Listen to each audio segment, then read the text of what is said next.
You're probably familiar with the friendship between a fox and a stork in the most famous of Aesop's fables, The Fox and the Stork. Now let's read this fable. In the depths of a distant forest lived a fox and a stork who were close neighbors. Those who saw them couldn't help but point out their kindness to strangers. Word spread about the fox and the stork's relationship in this house. One day, waiting for an opportunity in the forest, the fox encountered his neighbor, the stork. He immediately addressed him in a polite and kind voice. "Good day, my only neighbor, brother stork." The stork wanted to respond with the same kindness, but according to the information, the fox only mentioned it in his words. "It would be a pleasure to dine with such a beautiful and kind-hearted neighbor tonight," he said, adding, "I would be offended if brother stork declined this offer. Please don't hurt me."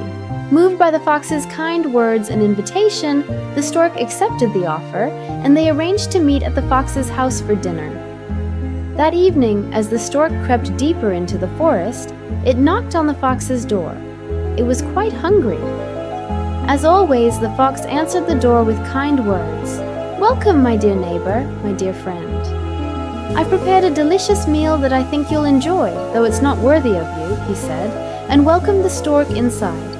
They immediately headed toward the table and sat down on their chairs. However, when the stork sat down, he realized that the fox had only prepared soup for him, and that it was served on a flat plate. No matter how hard the poor stork tried, his long beak prevented him from eating the soup from the flat plate. The fox, aware of the situation, couldn't help but snicker. He quickly wolfed down his own plate with gusto. The stork understood, but his hunger got the better of him. He decided he had to exact revenge for the trick the fox had played on him. He thanked the fox for the soup and went home. Returning from the fox's house hungry, the stork devised a plan to teach him a lesson. After some time, the stork prepared a delicious meat dish. He called the fox, "Brother Fox, you welcomed me into your home, so I prepared a meal.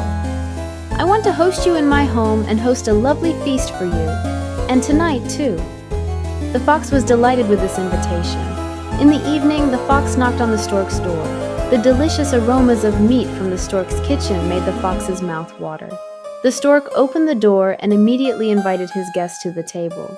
The fox inhaled the scent of the meat and offered the stork kind words and compliments. The stork went to the kitchen and asked the fox for permission to bring the food he had prepared to the table. He approached the table with the fragrant meat from the kitchen, serving it in long, narrow, thin dishes. But the fox couldn't eat any of it. He struggled throughout the meal, but not a single bite passed his throat. The stork, with its long beak, devoured it with gusto. When the fox became hungry, he realized his mistake. The stork taught him a good lesson. The fox promised herself that from that day on, she would never make fun of anyone or treat anyone badly again.